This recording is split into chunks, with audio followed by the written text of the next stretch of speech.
Hi, friends. Thank you so much for clicking on my channel. My name is Made of Steel, and today my topic is your gifts.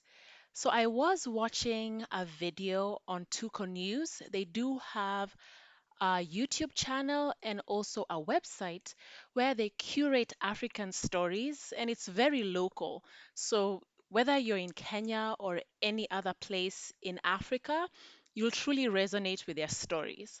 So, I love watching them. And I think a few days ago, they did a story of someone by the name of Mbarambamba. I think that's how you pronounce it. And I was so touched. I was so touched, and I went ahead to write down a few points that I wanted to discuss because I love talking about gifts and destiny. So I think this will really tie well into my channel and what I aspire to talk about. So I have another screen here where I'll be going over my notes because I actually wrote it down. So, as I said, Tuko News, they really curate stories, and most of their stories are very heartwarming, and they're very educative. Sometimes, they do let on the tears. So, they really bring some really touching stories. And for this particular individual called Mbarambamba, he, I don't even know how to explain how his gift looks like. I will attach the original video that Tuko News did. He speaks in Swahili, but they do have closed captioning so that you can be able to follow with the interview. So, if I could describe this individual, I wrote down that he's a creative artist. He's very flexible. So in the videos, you see him like jumping on trees and rolling, lifting his leg up. Like it's very comedic. So he's very humorous. He's a singer, he's a dancer, and he also said he's a drummer. Now, when he was talking about his story, he did indicate that his gift was innate. So he actually had the gift inside him, and it was actually showcasing itself from the time he was very young. He did explain at one point that he was in primary school and he was called by his teachers to go ahead and dance outside his school. And he said that he lifted his leg, and I think his leg went past his head. And as he was dancing, the head of state at that time, President Moi of Kenya, noticed him and he actually told his entourage. And if you're from Kenya, you know that the presidential entourage is usually like, oh my goodness, 20 cars with motorcycles. So he actually told them, hold up, let's stop.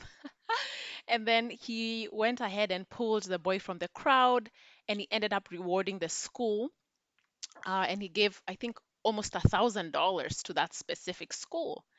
And on a separate occasion, the president, at that time, President Moi, was doing a tour, and I don't think he recalled that specific boy again, Mr. Mbarambamba. But what happened is he actually pulled him out of a crowd again, and he told the teacher that this boy will really go far. So that's one thing that I believe just resonates with everyone. If you have a gift that you feel as if, okay, I've always done this since I was young, it doesn't take much for me to do it, it's really natural. And for this particular individual, it was just dancing. He loved to dance, he had his own unique way of dancing, and people could actually notice that he had a gift. So he had a gift from when he was really young. Another thing that I put down was that the gift will bring you before kings. So he did get attention from the president. So if he wasn't dancing the way he usually dances, his unique dance, it wouldn't have caught the eye of the president because, as I said, he was going with a big entourage and there were so many people who were on the side of the road dancing and he's the one who got the attention of the president. So your gift will bring you before kings. And I think also throughout the interview, he tells us how he was able to meet the prime minister, the former prime minister Raila Odinga as well. So I think that's another thing that we have to understand that your gift is the one that will actually bring you before kings, um, as it says in the Bible. Another thing that I said and I mentioned is that the talent really showcased and displayed itself. So he was able, anytime his school went for festivals or competitions, they were assured that they would go to the finals because of just the way he was such a character. Um, and then another thing is the importance of the power of the tongue. So he says that he also calls himself Embara Success, which basically means that he's successful. Like anything that he touches ends up bringing great success to him. And I think this is really lovely. This is an individual who left school in eighth grade or class eight or standard eight, as other people call it. But he recognizes that your tongue is so powerful. So that's another name that he goes by because every time he said every time he mentions it, he believes that great success comes before him.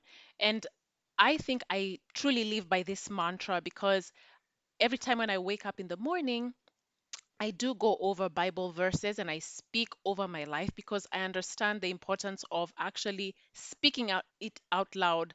Um, I think as human beings, we were created to speak, but we should know that death and life are held in the tongue. So we have to be very careful and deliberate to speak success with our tongue. Another thing is that if you watch the video of this particular individual, he just exudes happiness.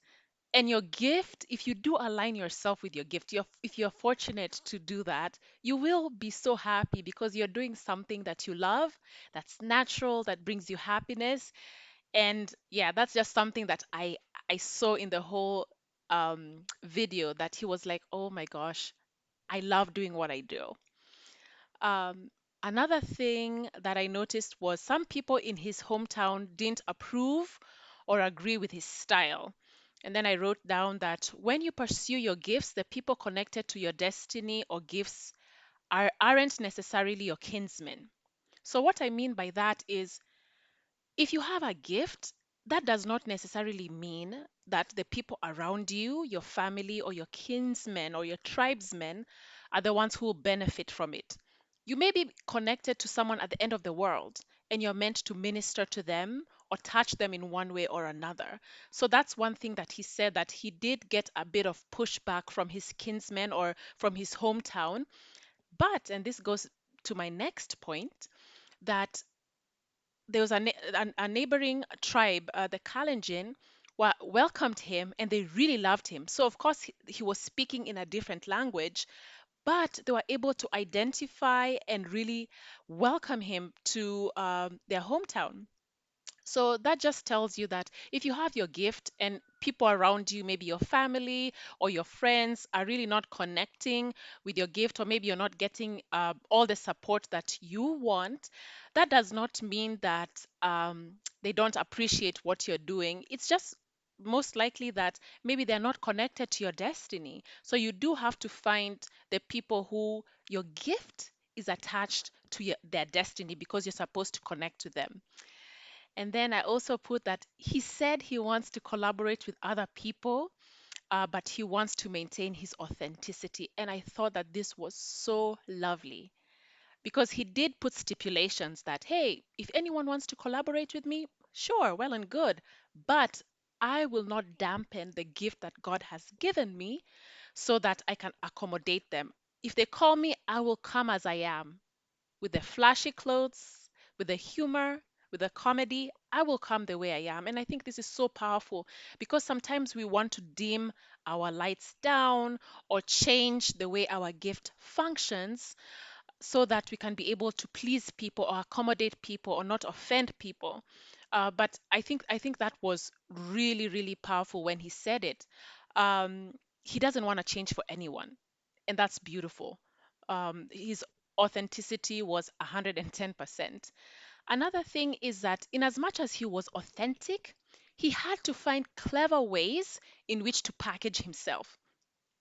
And what he said is that He knew that he could dance, he could do all this comedic stuff, but he wanted to get a number plate where people, if they see him, they would be able to identify that, oh, this is Mbarambamba. So what he said is that he was able to get a tailor to really custom make his clothes, and it's his signature style.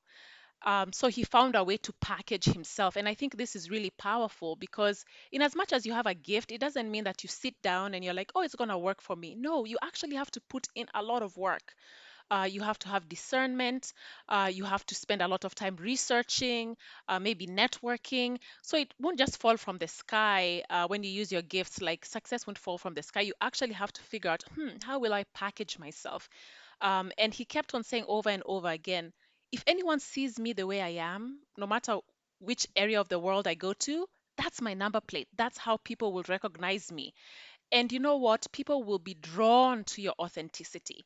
So if I was like assuming if I was to give my YouTube channel as an example, I do really like some really nice motivational speakers. One in particular is Terry Savelle Foy. Oh my goodness. Whew, I have all her books, and I'll be doing a video, a review of her books. In addition to that, a planner that I ordered from her. But in as much as I do love her style, I'm not going to go ahead and copy like um, her word for word. I'm going to stand the way I am. She does influence me to some extent with the way she was able to pursue her gifts and her purpose, but that's where it ends. Everything else, it's my style. It has my flavor to it. It has my personality. So if someone was to see me, I have to actually create and tailor my brand to myself and find a way to package myself and have my own nice number plate where if people see me, they're like, oh, yeah, that's a girl. That's made of steel right there. So if you have people who influence you, you have to be very careful not to imitate them or copy paste them because God created them in a certain way. They have different experience and they're pulling from that. So I thought that's really beautiful. And another thing is that sometimes, I don't know if I should use this word, but some gifts to some extent have been over glorified. I don't know if that's a correct word to say, but people in essence look at certain gifts as, okay, this is the best gift ever. But you know what? Your gift will look completely different. Like with this individual, he was rolling on the ground when he was really young. He was lifting his leg up really high, and he was really like flexible and humorous, and it was completely different. But guess what? He used it. So your gift might be completely different. It could be sewing, it could be knitting, it could be encouraging people. So just find a way to be able to use it. And that's it for now. Thank you so much for tuning to Made of Steel. I will go ahead and link the original video in my description, and I encourage you to go ahead and watch it because I think you will be absolutely blessed. Thank you so much, Made of Steel.